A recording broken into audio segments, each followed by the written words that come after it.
எங்கள் அண்ணனை மறைச்சா நானே அடிக்க தான் செய்வேன். இப்போ நீங்கள் எங்கள் அண்ணனை மறைச்சா நானே அடிப்பேன். அது தவறாக சரியான்னு தெரியல, எனக்கு தெரியல. நீங்கள் நினைக்கிற மாதிரி அது அந்த இடத்துல போய் நம்ம கருத்து சொல்கிறதுக்கு இல்லை.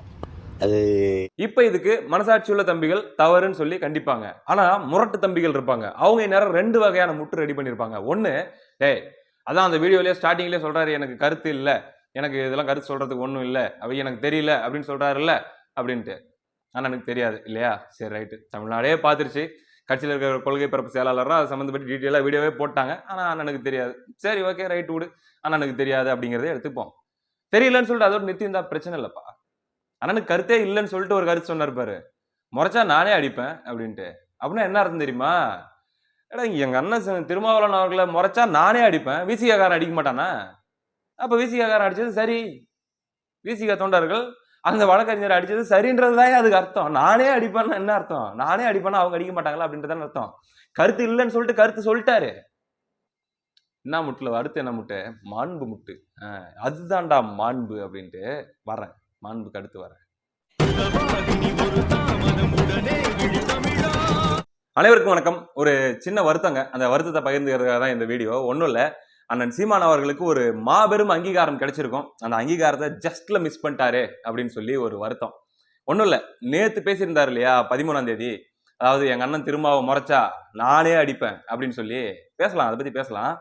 அந்த டயலாக்கை மட்டும் நேற்று பேசாம முந்தா நேற்று பேசியிருந்தாருன்னா, 12ஆம் தேதியோ 11ஆம் தேதியோ பேசியிருந்தார் அப்படின்னா ஒரு மாபெரும் அங்கீகாரம் அண்ணன் சீமான் அவர்களுக்கு கிடைச்சிருக்கும். அது என்ன அங்கீகாரம் அப்படின்னு தான் நம்ம இப்ப பார்க்க போறோம். அதாவது மரியாதைக்குரிய தோழர் திருமாவளவன் அவர்கள் 12ஆம் தேதி மதியம் ஒரு ட்வீட் போட்டிருக்காருங்க. நன்றி தெரிவிச்சிருக்காரு. உயர் நீதிமன்றத்தின் அருகே கடந்த அக்டோபர் 7 அன்று எனது வண்டியை வழிமறித்த நிகழ்வின் பின்னணி குறித்து நான் எழுப்பியுள்ள அச்சத்தில் உள்ள உண்மையை உணர்ந்து எனது பாதுகாப்பை பற்றி கவலையுடன் கருத்துக்களை பதிவு செய்து என்னை ஆற்றுப்படுத்திய தோழர்கள் திருமுருகன் காந்தி, மூத்த ஊடகவியலாளர் உமாபதி, நெல்லை முபாரக், இயக்குனர் ரஞ்சித், உலகநாயகன் அண்ணன் கமலஹாசன், யூடியூப் புரூட்டஸ் மைனர் மற்றும் சமூக ஊடக செயற்பாட்டாளர்கள் உள்ளிட்ட அனைவருக்கும் எனது மனமார்ந்த நன்றின்னு போட்டிருந்தாருல, அந்த மற்றும்க்கும் பக்கத்தில் இருக்கிற மைனருக்கும் நடுவில் அண்ணன் பேர் வந்திருக்க வேண்டியது. அந்த நன்றி சொல்ற அந்த லிஸ்ட்ல ஒரு நாள் லேட் பண்ணிட்டாரு பாருங்க. எப்பேற்பட்ட ஒரு அங்கீகாரம் மிஸ் ஆயிடுச்சு. நல்லா கும்பிட்ட மணிக்கு நன்றி சொல்லியிருக்காரு எங்க தோழர். அதாவது ஒரு மாபெரும் அநீதி நடந்துருச்சுங்க 7ஆம் தேதி எங்க தோழருக்கு. என்னன்னா, சென்னை உயர்நீதிமன்றத்துக்கு எதிரில் தோழருடைய கார் அப்படியே போயிட்டு இருக்குது. அந்த செய்தியெல்லாம் எல்லாருமே பார்த்துருப்பீங்க. பாலிமர் வந்து அதை டீட்டெயிலாக டீகோடிங் பண்ணியே போட்டாங்க. அது போயிட்டு இருக்குது. அங்க தோழர் திருமாவளவன் அவர்களுடைய ஃபார்ச்சுனர் வண்டி போயிட்டு இருக்குது. முன்னாடி ஒரு ஸ்பீட் பிரேக்கர் இருக்குது. அந்த ஸ்பீட் பிரேக்கர் கிட்ட ஒரு வழக்கறிஞர் 2 வீலர்ல போயிட்டு இருக்கிறாரு, ஸ்கூட்டியில. அவருடைய பேர் ராஜீவ் காந்தி. அவர் அந்த ஸ்பீட் பிரேக்கர் மேல ஏறி இறங்குறாரு. வண்டியும் கரெக்டா வந்துருது, லைட்டா உரசிருது, அவ்வளவுதான். அது உரசின உடனே மொத்தமே ஒரு 5 செகண்ட்ல இருந்து 10 செகண்ட் தாங்க. அந்த வண்டி 2 வீலர்ல போனவர் இறங்கி என்னடா வண்டி நம்ம மேல உரசுது அப்படின்னு திரும்பி பாக்குறாரு. அந்த டிரைவர் கை நீட்டி ஏதோ சொல்றாரு. யாரா இருந்தாலும் சொல்லுவாங்க இல்லையா, சொல்றாரு. அடுத்த செகண்ட் வண்டி விட்டு எல்லாம் வெளியே வராங்க. நடந்த சம்பவம் உங்களுக்கு தெரியும். போட்டு அடிக்கிறாங்க. அந்த வண்டியை தூக்கி போட்டு ரோட்ல தள்ளி விடுறாங்க. அவருக்கு ஒரு கட்டத்துல வந்து அடி தாங்க முடியாம உயிருக்கு பாதுகாப்பு கேட்டு உயிருக்கு அச்சுறுத்தல் வந்துருச்சு அப்படின்னு சொல்லி தப்பிச்சு ஓடுறாரு. உள்ள இருக்கிற பார் கவுன்சிலர் அலுவலகத்துக்குள்ள போறாரு. அங்கேயும் உள்ள பூந்து தாக்குதல் நடத்துறாங்க. பார் கவுன்சிலையும் அவங்க சேதப்படுத்திருக்காங்க அப்படின்னு சொல்லி இன்னைக்கு வழக்கறிஞர்கள் எல்லாருமே ஆர்ப்பாட்டம் பண்ணிட்டு இருக்கிறாங்க. அந்த காணொலியை நீங்க இப்ப பார்க்கலாம், வந்துட்டு இருக்கும் இப்ப உங்க முன்னாடி. அவங்க ஆர்ப்பாட்டம் பண்ணிட்டு இருக்காங்க. இது நடந்திருக்கிறது அப்பட்டமான அநீதி. ஏங்க, சும்மா ரோட்ல போயிட்டு இருந்த மனுஷனை ஸ்பீட் பிரேக்கர்ல ஒரு சின்ன ஒரு அட்ஜஸ்ட்மெண்ட், ஒரு நெருக்கடி, இதுல ஒரு உரசல் நடந்துருச்சு அப்படிங்கிறதுக்காக திரும்பி என்னன்னு கேட்டதுக்காக இப்படி இத்தனை பேர் போயிட்டு அடிச்சிருக்காங்க, இப்படி பண்ணிருக்காங்க. அடிச்சுட்டு புகார் வேற கொடுத்திருக்காங்க. புகார் கொடுத்து கொலை முயற்சி, எங்களுக்கு Z பிரிவு பாதுகாப்பு வேணும் அப்படின்றதுக்காக போராட்டம் வேற நடத்திட்டு இருக்காங்க. என்னங்க நடக்குது இந்த நாட்டுல அப்படின்னு சொல்லி அவங்க போராடிட்டு இருக்கிறாங்க. இதுல பாத்தீங்கன்னா பாலிமர் மேல ஒரு மிகப்பெரிய ஒரு குற்றச்சாட்டை விசிக வைக்குது. என்ன வைக்குது? சம்பவம் நடந்தது 2:34 2:34 தான் இந்த சம்பவம் நடந்துச்சு. பாலிமர்ல 2:39 இந்த செய்தியாக வந்துருச்சு. அப்ப வித்தின் 5 மினிட்ஸ்ல அவன் வந்து எடிட் எல்லாம் முடிச்சு நியூஸா போடுறான் அப்படின்னா ஆல்ரெடி அவன் ரெடியான மைண்ட் செட்ல இருந்திருக்காங்க. அப்ப இது சதிதானே அப்படின்னு சொல்லி வேற புகார் எழுதி கொடுத்திருக்காங்க.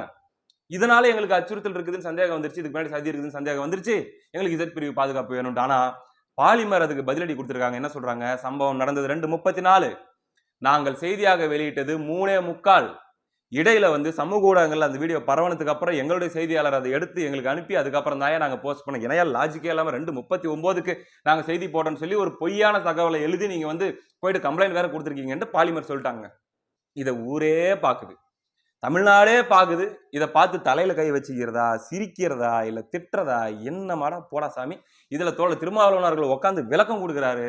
அவன் வந்து கையை ஓங்கி கொண்டு வந்தான், அவன் வந்து முறைத்து கொண்டு வந்தான், அதனால ஒரு 4 தட்டு தட்டினாங்க, அப்படி இப்படின்ட்டு ஏதோ அவர் சொல்றாருங்க. எல்லாரும் இதை பார்த்துட்டாங்க. இங்க என்ன நடந்துச்சு அப்படிங்கிறதையும் பார்த்துட்டாங்க. இந்த நிலையில அண்ணன் சீமான்ட்ட இதை பத்தி கேள்வி கேட்கறாங்க நேத்து. சரி, அண்ணன் சீமான் அவர்கள் சத்தியத்தின் மகன், நியாயத்தின் பக்கம் நிற்பவர், தவறுனா தவறுன்னு சொல்லக்கூடியவர், அதெல்லாம் யாரையும் பார்க்க மாட்டார். ஏன்னா அவரே கூட இப்ப சமீபத்தில் ஒரு மேடையில் பேசும்போது, டேய் நம்ம அண்ணன் தம்பி அப்படின்னு நினைக்கிறோம்டா, ஆனா வந்து நம்ம எதிரியை நம்ம வந்து தாக்க போகும்போது குறுக்க முதல்ல வெட்ட வர்றவனே நம்ம எவனை அண்ணன் தம்பி நினைக்கிறோமோ அவன் தான்டா, அதனால இனிமேலாம் பாரபட்சம் பார்க்க கூடாதுடா அப்படின்னு சொல்லி சொன்னாரு. அதை கூட எடுத்து நாம் தமிழர் நண்பர்கள்லாம் சொன்னாங்க, பாடுறா ஏதோ விஜய் தான் தாக்குறாரு அப்படின்னு சொல்றீங்க, இது எல்லாரையும் சேர்த்துதான், திருமாலிருந்து எல்லாருக்கும் இதுதான் அப்படின்ற மாதிரிலாம் சொன்னாங்க. சரிப்பா, அப்படி ஒரு ஸ்டாண்ட் எடுத்திருந்தா கூட தப்பு இல்ல, யாருக்கிட்டையும் நாங்க இனிமேல் சமரசம்லாம் பார்க்க மாட்டோம், அண்ணன் தம்பின்றதெல்லாம் பார்க்க மாட்டோம் அப்படின்னு ரூட்ல போறாங்கப்பா அப்படின்னு கூட எடுத்துக்கலாம். ஆனா நேத்து அந்த கேள்வியை கேட்கறாங்க, ஒரு பெண் பத்திரிகையாளர் அந்த கேள்வியை கேட்கறாங்க, ஒரு நிருபர். எங்க அண்ணனை முறைச்சா நானே அடிப்பேன், நீங்க முறைச்சா கூட நான் அடிப்பேன் அப்படின்ற மாதிரி சொல்றாருங்க. அவர்களுடைய அந்த வழக்கறிஞர் தாக்கப்பட்ட விவகாரத்தை அவர் முறைச்சாரு, அதனால 2 தட்டு தட்டாங்க அப்படின்ற மாதிரி திருமாவளவன் கருத்து சொல்லியிருக்காரு. அதை எப்படி பாக்குறீங்க? அது தெரியல, எங்கள் அண்ணன் இதில் ஒன்றும் எனக்கு கருத்து இல்லை, அது ஒன்றும் கருத்து இல்லை. அது எங்கள் அண்ணனை முறைச்சா நானே அடிக்க தான் செய்வேன். இப்போ நீங்கள் எங்கள் அண்ணனை முறைச்சா நானே அடிப்பேன். அது தவறாக சரியான்னு தெரியல, எனக்கு தெரியல. நீங்கள் நினைக்கிற மாதிரி அது அந்த இடத்துல போய் நம்ம கருத்து சொல்கிறதுக்கு இல்லை, அது குடும்ப சண்டையாக மாறிடும். வேறு ஏதாவது சொல்லுங்கள். இந்த வீடியோ இன்னைக்கு சமூக ஊடகங்கள்ல பயங்கர வைரலா பரவிட்டு இருக்குது. பல்வேறு நாம் தமிழர் கட்சி ஆதரவாளர்களாகட்டும், உலகத் தமிழர்களாகட்டும், அதே போல தமிழ் தேசியவாதிகளாகட்டும் தலையில கை வச்சுட்டாங்க. ஐயோ, இவர் படுத்துற இம்சைகளை தாங்க முடியலையடா, எதையாச்சும் ஒன்று சரியா பேசுறாரு அப்படின்னு நினைக்கும் போதே இப்படி எதையாச்சும் ஒன்று பேசி விட்டுறாரு, என்னத்தான் பண்றது, இப்போ இதுக்கு முட்டு வேற கொடுக்கணுமா நம்ம அப்படின்னு சொல்லிட்டு எல்லாரும் தலையில கையை வச்சுட்டாங்க. ஆனா பாருங்க, இதை நம்ம பேசுறோம், இந்த இடத்துல தவறுகளை சுட்டி காட்டுறோம் அப்படின்ன உடனே அடுத்து நம்மளுக்கு எதிராக அப்படி அம்புகளை இழுத்து பிடிச்சிக்கிட்டு வருவாங்க, ரவுண்டு கட்டிக்கிட்டு வந்துட்டு போறாங்க. அதை பத்தி ஒன்றும் இல்லை, பாவம் அவங்களுக்கு நான் சொல்றது ஒன்னே ஒன்று தான். தம்பிகள் தங்கைகள் யாரா இருந்தாலும் சரி, நீங்க ஒரு ஒரு ஒரு வட்டத்துக்குள்ள இருக்கீங்க, அந்த வட்டத்தை தாண்டி உங்களால வந்து பேச முடியாது, தவறுகளை தவறுன்னு தெரிஞ்சாலும் சுட்டி காட்ட முடியாத நிலைமையில் நீங்க இருக்கிறீங்க. அது சுட்டி காட்டினா அப்படின்னா அந்த ஈகோ சிஸ்டம் உங்களை ஒதுக்கிறோம் அப்படின்ற பயத்தில் இருக்கீங்க. உங்களை தொடர்ந்து பார்க்குறவங்க உங்களுக்கு துரோகி முத்திரை குத்திடுவாங்கன்ற பயத்தில் இருக்கிறீங்க. அதனால வேற வழி இல்லாம எவன் கேள்வி கேட்கறானோ, அட்லீஸ்ட் துணிச்சலா ஒருத்தன் கேள்வி கேட்கறான்ல, அவனையும் நம்ம துரோகின்னு சொல்லிட்டோம்னா, அந்த வெளிநாட்டுல இருந்து பார்க்குற ஒரு 5000 பேர், இங்க தமிழ்நாட்டுல இருந்து பார்க்குற ஒரு 5000 பேர், இந்த 10,000 பேர்கிட்ட நம்ம நல்ல பேர் வாங்கிக்கலாம். இந்த 10,000 பேர்கிட்ட நம்ம என்ன பண்ணலாம்னா, அப்படியே ஒரு மாதிரி சரியான பாதையில போறோம் அப்படின்ற பேரை வாங்கிக்கலாம். மற்றபடி வெளி உலகம் நம்மளை பத்தி என்ன கவலைப்பட்ட என்ன, தமிழ்நாடு இந்த கட்சியை எப்படி பார்த்தா என்ன, அண்ணனுடைய செயல்பாடுகளையும் அண்ணனுடைய மாறி மாறி இப்ப செயல்பட்டு வர இந்த தன்மைகளையும் கடந்த சில மாதங்களாக ஏற்கனவே ஓட்டு போட்டவங்க அதை பார்த்து என்ன நினைச்சா நமக்கு என்ன கவலை இல்லை, தவறுகளை எதையும் சுட்டி காட்ட தேவையில்லை, நம்ம அதை கேள்வி கேட்கறவனை மட்டும் சிறுமைப்படுத்தி தனிமனித தாக்குதல் பண்ணி அவனை காலி பண்ணிடலாம், அவனை ட்ரோல் பண்ணி விடலாம் அப்படின்ட்டு. எப்படி காலி பண்ண முடியும்? சரி, காலியே பண்ணாலும் தனி மனிதன் அவன் அழிஞ்சு போனாலும் இந்த சமூகத்துக்கு என்ன இழப்பு? ஆனால் அண்ணன் பேசுகிற பேச்சுகளாலும் செயல்களாலும் அது உங்க கட்சியவே எவ்வளவு பெருசா பாதிச்சுட்டு இருக்குது அப்படிங்கிறது தான், இங்க லாஸ் எவ்வளவு பெருசு அப்படிங்கிறத நீங்க அந்த இடத்துல தான் யோசிக்கணும். சரி, ரைட், அதுல சில தம்பிகள் இருக்காங்க, அண்ணே புரியுதுண்ணே, எங்களால தான் பேச முடியல, நீங்களாச்சும் கேட்குறீங்க கேளுங்கண்ணே அப்படின்னு சொல்லக்கூடிய மெச்சூரிட்டி இருக்கிற பசங்களும் இருக்கிறாங்க.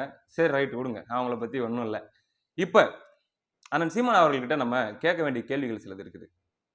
திருமாவளவன் அவர்களை முறைச்சாலே நீங்க அடிச்சிருவீங்களா? யார் முறைச்சாலும் அடிச்சிருவீங்களா? அப்ப நம்ம இந்த இடத்துல என்ன சொல்லணும் அப்படின்னா, நாம் தமிழர் கட்சியில் இருக்கக்கூடிய பேச்சாளர்கள் அல்லது வந்து நாம் தமிழர் கட்சியில் இருக்கக்கூடிய பரப்புரையாளர்கள்லாம் மேடையில வந்து பேசுவீங்க இல்லையா, ஆக்ரோஷமா கூட பேசுவீங்க, பார்த்து யாரை பத்தி வேணா பேசுங்க. தப்பி தவறி முறைச்ச மேனிக்கு கண்ணை உருட்டிக்கிட்டு தோழர் திருமாவளவனை ஏதாச்சும் நீங்க வந்து விமர்சனம் ஏதாச்சும் பண்ணீங்க அப்படின்னா, ஏதாச்சும் பேசுனீங்க அப்படின்னு கண்ணை முறைக்க கூடாது. மெயினா கண்ணை மூடிட்டு பேசினா தெருல மன்னிப்பு கிடைக்குமா அப்படின்ட்டு இப்படி முறைச்ச மேனிக்கு ஏதாச்சும் பேசிட்டீங்க அப்படின்னா, கீழே தான் அண்ணன் உட்காந்துட்டு இருக்காரு, ஏறி வந்து அட்டாக் பண்ணாலும் பண்ணிடுவார் போல தெரியுது. ஏன்னா அவர் சொல்றதை பார்த்தா அப்படிதான் தெரியுது, என் அண்ணனை முறைச்சா நான் அடிச்சிருவேன் அப்படின்ட்டு. ஆமா, அதனால இப்படி கண்ணை உருட்டிட்டு அப்படிதானே கேட்டீங்கன்னா விசிகாவை பார்த்து ஏறி வந்து கராத்தை தான், அண்ணனுக்கு கராத்தை தெரியும், அதையும் நான் சொல்லிடுறேன். ஆமா, அதனால பார்த்து பேசுங்க. எனக்கு ஒரு விஷயம் தான் டக்குன்னு ஞாபகத்துக்கு வருது. இந்த பேச்சை அண்ணன் ஏர்போர்ட் மூர்த்தி அவர்கள் சிறையிலிருந்து வெளியே வந்து பார்க்க நேர்ந்தால் என்ன நினைப்பார்? வெளியே எதுவும் காட்டிக்க மாட்டாரு, வெளியே எதுவும் சொல்ல மாட்டாரு, அதெல்லாம் ஒன்றும் பண்ண மாட்டாரு. ஆனா மனசுல என்ன நினைப்பாரு? அவருக்கு நடந்தது என்ன? இன்னைக்கு இந்த வழக்கறிஞருக்கு இந்த ஒரு விஷயம் நடந்திருக்குது, அவர் மேலேயே புகார் கொடுத்து இவருக்கு இசட் பிரிவு பாதுகாப்பு வேணும், அவரை தூக்கி உள்ள வைக்கணும்னு சொல்லி கேட்குறாங்க. அண்ணன் ஏர்போர்ட் மூர்த்திக்கு என்ன நடந்துச்சு? அவர் ஒரு வேலையாக டிஜிபி அலுவலகத்துக்கு கார்ல போறாரு, காரை விட்டு இறங்குறாரு. அங்க இருக்கிற சிறுத்தைகள் அவரை ரவுண்ட் அப் பண்ணி அவர் மீது தாக்குதல் நடத்துறாங்க, செருப்பு கொண்டு அடிக்கிறாங்க, சட்டையை கிழிக்கிறாங்க, எல்லாம் நடக்குது. அப்ப அவர் தற்காப்புக்காக லேசா எதிர்த்து நிக்க ஆரம்பிக்கிறாரு. அதுக்கப்புறம் அங்க ஒரு சலசலப்பு நடக்குது. கீழே விழுந்து எழுந்து விழுந்து எல்லாம் ஓடுறாங்க. அங்க போய் ராட் எடுத்துக்கிட்டு அங்க தூரத்துல இருந்து நிக்கிறாங்க. நம்பர் பிளேட் இல்லாத பைக்ல ஏறி ஓடுறாங்க. இது எல்லாமே நடக்குது. அதுக்கடுத்து என்ன நடந்துச்சு? எங்களை அவர் தாக்கி விட்டார், எங்களை அவர் கொல்ல முயற்சி செய்தார், மாபெரும் ஆயுதங்களை வைத்து எங்களை கொல்ல முயற்சி செய்தார் அப்படின்னு சொல்லி கம்ப்ளைண்ட் கொடுத்து அவரை நைட்டோட நைட்டா அரெஸ்ட் பண்ணதுக்கு அப்புறம் உள்ள போட்டு புதுசா மேற்கொண்டு வழக்குகளையும் போட்டு பழைய வழக்குகள் இருக்கிறதெல்லாம் இழுத்து போட்டு குண்டாசுல போடு அப்படின்னு சொல்லி குண்டாசுல போட்டு கண்ணு முன்னாடியே தமிழ் தேசியத்துக்காக குரல் கொடுத்து கொண்டிருந்த நாம் தமிழர் கட்சிக்காக ஈரோடு கிழக்கு இடைத்தேர்தலில் வந்து மேடை ஏறி மக்கள் கிட்ட பிச்சை மாதிரி ஓட்டு கேட்டார். பிச்சை மாதிரியே கேட்டார். அம்மா அப்பா கேளுங்கப்பா அப்படின்னு கேட்ட அந்த மனுஷனை பொய் குற்றச்சாட்டு போட்டு உள்ள வச்சு நீ குண்டாஸ்லயே வச்சுட்டாங்க. தோழர் திருமாவளவன் அவர்கள் அவருடைய இன்ஃபுளுன்ஸை பயன்படுத்தி அதை பண்ணிட்டாரு, வீழ்த்திட்டாரு. வெளியே எடுக்க முடியல. வழக்கறிஞர் அணி சப்போர்ட் எல்லாமே இருந்தாலுமே கூட ஒன்றும் பண்ண முடியல, போட்டாச்சு. அதுக்கு அண்ணன் சீமான் அவர்கள் கண்டன அறிக்கை விடுறாரு. அதுல கூட விசிகன்ற வார்த்தை ஒண்ணு கிடையாது. விசிக அப்படின்ற கட்சியை கண்டிச்சு கூட அதுல வார்த்தை கிடையாது. அந்த அளவுக்கு வந்து ப்ரொடெக்ட் பண்றீங்க. கேட்டா மாண்பு. ஏன்னா அண்ணன் கிட்ட வந்து மாண்பு ஸ்டாக் அப்படிங்கிறது லோடா வச்சிருக்காரு. பயங்கரமான மாண்பு ஸ்டாக் இருக்கு. ஆனா வந்து பாத்தீங்கன்னா அந்த ஸ்டாக்ல இருந்து அவர் எடுத்து யூஸ் பண்றதை வந்து டைம் பொறுத்து, ஆளை பொறுத்து அப்படிதான் பயன்படுத்துவார். அது எல்லா நேரத்துக்கும் ஒரே மாதிரி அந்த மாண்பு ஸ்டாக்ல இருந்து வெளியே வராது. இப்ப ஃபெலிக்ஸ் ஜெரால்டு கைதானாரு. மாண்பு வந்து அந்த டைம்ல ஸ்டாக்ல இருந்து வெளியே எடுக்க விரும்பல. அதுக்கப்புறம் பாத்தீங்கன்னா வரதராஜன் அவர்கள் கைது செய்யப்பட்டு இப்ப வரைக்கும் உள்ள இருக்காரு. நேதாஜி டிவி வரதராஜன், முன்னாள் காவல்துறை அதிகாரி. முன்னெல்லாம் வந்து வழக்குனாலே கேள்வி கேட்பாரு. ஏன்னா பேசினாலே கைதா, பேசினாலே வழக்க அப்படின்னு சொல்லி கேள்வி கேட்பாரு அண்ணன். இப்ப அந்த அண்ணனை பார்க்க முடியல கொஞ்ச நாளா. சமூக ஊடகங்கள்ல பேசுறவங்க, எழுதுறவங்க, கேள்வி எழுப்புறவங்கன்னு சொல்லி எல்லாரையும் தூக்கி தமிழ்நாடு அரசு, இந்த திமுக அரசு தூக்கி உள்ள போடுது. அண்ணன் கிட்ட இருந்து கண்டனம் இல்ல. இது எங்க பழைய அண்ணனே இல்ல. அதுதாங்க அந்த வித்தியாசத்தை பாக்குறவங்க தான் இன்னைக்கு ஒரு மாதிரி என்னதான் யார் நடக்குது அப்படின்ற மாதிரி இருக்கிறாங்க. இப்ப சில பேர் திடீர்னு வந்து சொல்லலாம், தம்பி இதுக்கு பின்னாடி ஒரு பயங்கரமான ராஜதந்திரம் இருக்குது, சில ராஜதந்திர நகர்வுகள், போர் முறைகளில் இதெல்லாம் பின்பற்றப்படும், அதெல்லாம் உனக்கு புரியாது அப்படின்னு சொல்லி சில பேர் சொல்லலாம். சரிங்க, ரைட்டுங்க, இருக்கட்டுங்க. இப்படி சரி, இவ்வளவு மாண்பு தோழர் திருமாவளவன் அவர்களுக்கு அண்ணன் அவர்கள் காட்ட வேண்டிய தேவை என்ன? ஒரு சமூகத்தின் வாக்கு அவருக்கு பின்னாடி இருக்குதுன்றதுனாலயா? அவர் ஒரு சமூகத்தை ரெப்ரசன்டேட் பண்ணி, என்னதான் அவர் தன்னை பொதுத்தள தலைவர், பொது நீரோட்டத்தில் கலக்கணும்னு சொல்லி பேசினாலுமே அவர்களுடைய வாக்கு அப்படிங்கிறது ஒரு குறிப்பிட்ட சமூகத்தை டார்கெட் பண்ற வாக்குகள் தான். அப்ப அவரை நம்ம விமர்சிச்சோம்னா, அவரை நம்ம கேள்வி எழுப்பினோம்னா, அந்த சமூகத்தில் இருக்கிறவங்க ஒரு மாதிரி இரிட்டேட் ஆவாங்க. அப்ப அவங்க நமக்கு ஓட்டு போடாம போயிடுவாங்க, அல்லது தமிழ் தேசியம் பக்கம் வராம போயிடுவாங்க அப்படிங்கிற அந்த மென்மையான போக்கு புரிஞ்சிக்க முடியுது. ஆனா திருமாவளவன் அவர்கள் யார் அப்படின்னு இன்னொரு கேள்வி மறுபடியும் உலக தமிழர்கள் மத்தியிலிருந்தே வரும்ல. 2009 இருந்து நம்ம பாக்குறோம். ஈழப்படுகொலை நடந்துட்டு இருக்குது.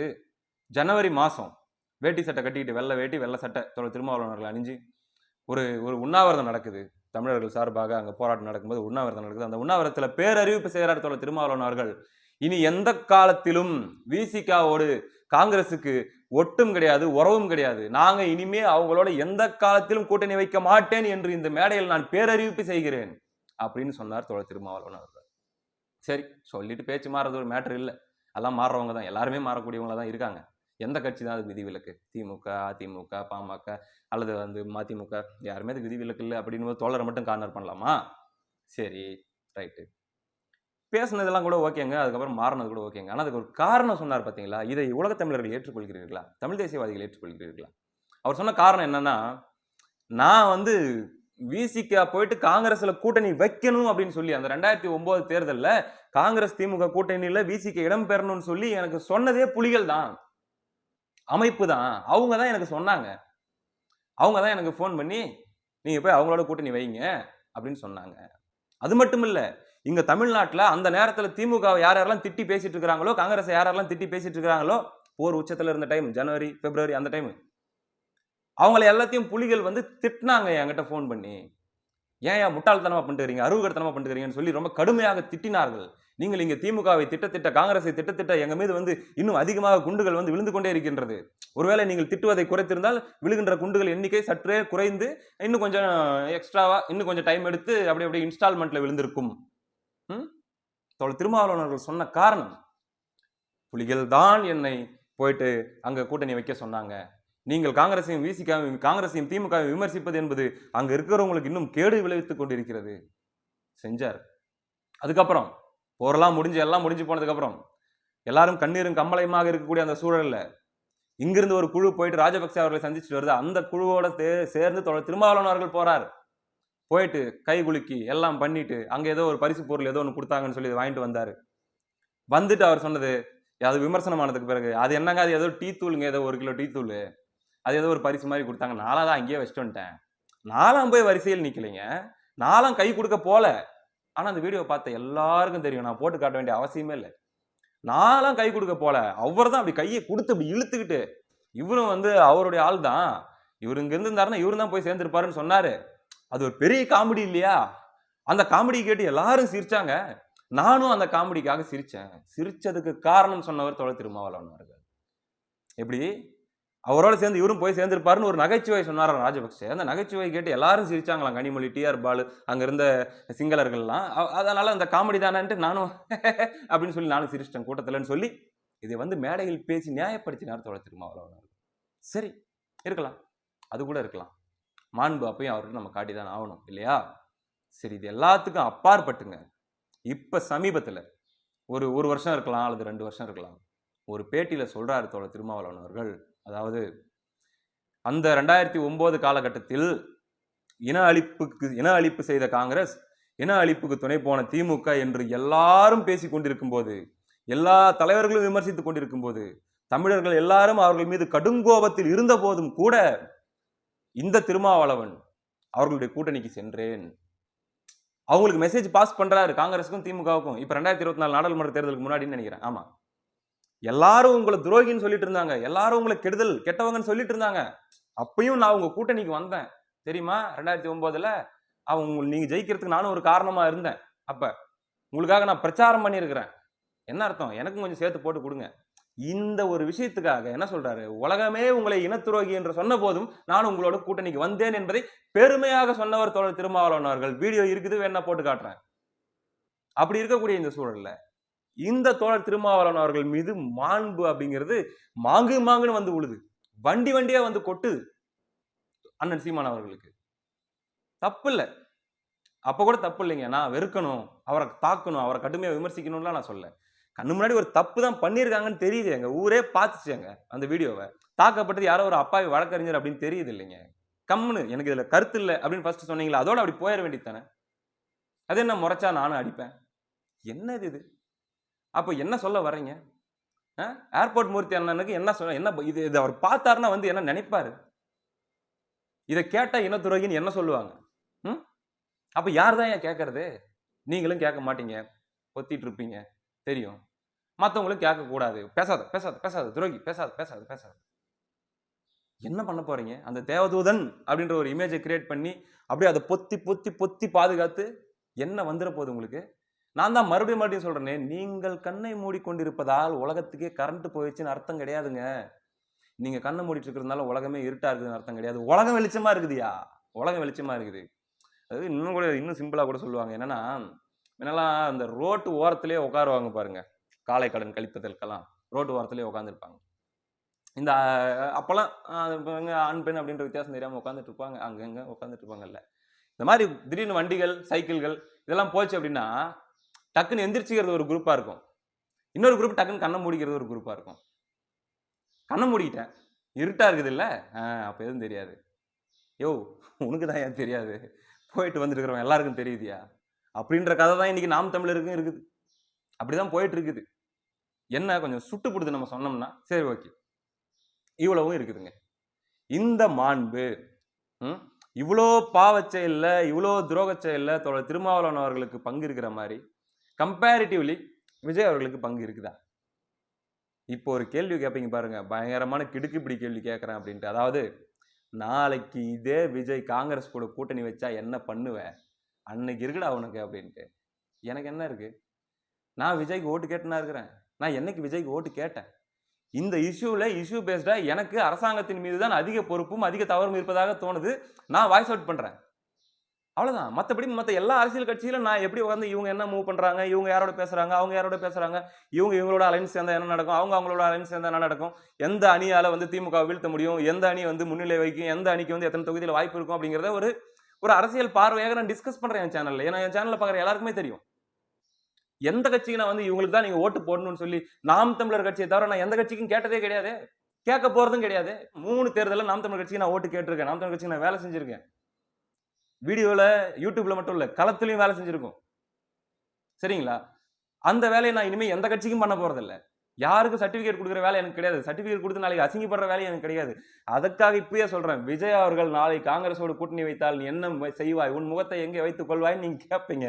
வேற எப்ப தெரியுமா, நீங்கெல்லாம் போன வருஷம் ஜூன் வாக்குல பயங்கரமா மாங்குன்னு சிவனும் சக்தியும் சேர்ந்தா மாசுடா, யானையும் புலியும் சேர்ந்தா அப்படிடா இப்படிடா அப்படின்லாம் நீங்கெல்லாம் ஃபயர் விட்டுட்டு இருந்தீங்கல்ல, பட்டாசு கிளப்பிட்டு இருந்தீங்கல்ல, அப்போ நான் வேணான்னு சொல்லிட்டு இருந்தேன்ல, வேணாயா, நீங்கள் ஆல்ரெடி எஸ்டாப்ளிஷ்டான பார்ட்டி, ஆல்ரெடி நீங்கள் பெரிய பார்ட்டி, நீங்கள் யூனிக்கான பார்ட்டி, இப்படி ஒருத்தங்க மேலே டிபெண்டாக இருக்கிற மாதிரியான தோட்டத்தை உருவாகாதீங்க, உங்களுக்கு அது பேக் ஃபயர் ஆகும்னு நான் சொல்லிட்டு இருந்தேன்ல. அப்போது நீங்களாம் விஜய் தான் வேணும், விஜயோட கூட்டணி வைக்க போகிறோம்லாம் பில்டப் கொடுத்துட்டு இருந்தாங்களே உங்கள் கட்சி பொறுப்பாளர்கள் எல்லாம். அப்பயே நீங்கள் விஜய் வாயை பார்த்துட்டு இருக்கும்போதே நான் சொல்லிட்டேன், கரெக்டாக பார்த்துக்கோங்க, ஜூன் 22, 2024, 15 மாசம் இருக்குமா, 15 மாசத்துக்கு மேலேயே இருக்கும். ஆமா, உண்மைதான், தான் இடம்பெறும் கூட்டணியில் காங்கிரஸ் இருக்க வேண்டும் என்று விஜய் விரும்புவதாக தகவல். நீங்கெல்லாம் விஜய் தமிழ் தேசியம் பேசுவாருன்னு நாங்கள் நம்பினோம், பிறகு ஏமாந்து விட்டோம் அப்படின்னு சொல்லிட்டு இருக்கிறீங்கல்ல. நான் எப்பயுமே நம்பல, நான் அப்ப இருந்தே சொல்லிட்டு தான் இருக்கிறேன். அது மட்டும் இல்ல, செப்டம்பர் மாசம் 2024 3ஆம் தேதி சொல்லியிருக்கேன் பாருங்க, விஜய் தரப்பில் தேசிய கட்சி காங்கிரஸோடு பயணிப்பதில் எப்போதும் ஆர்வம் உண்டு நான் சொல்லியிருக்கேன். எப்போ காங்கிரஸ் கிட்ட இருந்து கூட்டணி சிக்னல் வந்தாலும் தாவேகா தயாராக இருப்பார்கள். நான்லாம் தெளிவாக தான் இருந்தேன், நான் தயாராக தான் இருந்தேன். இதுல இன்னொராவது ஒரு என் மேல வந்துட்டு இருக்குது இல்ல, அதாவது அதிமுகவும் நாம் தமிழரும் கூட்டணி வைக்கணும்னு சொல்லி நான் வந்து சொன்னேன், நான் பேசினேன், நான் எதிர்பார்த்தேன், அது நடக்காததுனால நான் வந்து இன்னைக்கு விமர்சிக்கிறேன்னு சொல்லி இந்த நொடியே அது உடையுது. ஆகஸ்ட் 18, 2024 அப்பயே சொல்லியிருக்கேன், பார்த்துக்கங்க, நல்லா பார்த்துக்கங்க. நாம் தமிழர் அதிமுக கூட்டணி என்பது 2 கட்சிக்குமே பயன் தராத கூட்டணியாக இருக்கும். அதிமுக, பாமக, தேமுதிக பிளஸ் விஜய் விரும்பினால் தாவேகா. அப்போ வந்து பாஜக கூட்டணி கூட இறுதி செய்யப்படலை. அப்ப சொல்றேன், நாம் தமிழர் அதிமுக கூட்டணி அப்படிங்கிறது 2 கட்சியுமே பயன் தராம தான் போகும். பெட்டர் இந்த மாதிரியான ஒரு அலையன்ஸ் ஏடிஎம்கே அவங்க அமைச்சாங்கன்னா தான் அது பெட்டரா இருக்கும். நாம் தமிழர் தனியா போறது தான், தாவேகா ஏதாச்சும் ஒரு அலையன்ஸ்குள்ள போயிட்டு நாம் தமிழர் தனியா போறது தான் நாம் தமிழருக்கு நல்லதா இருக்கும் அப்படின்னு தான் நான் சொன்னேன்.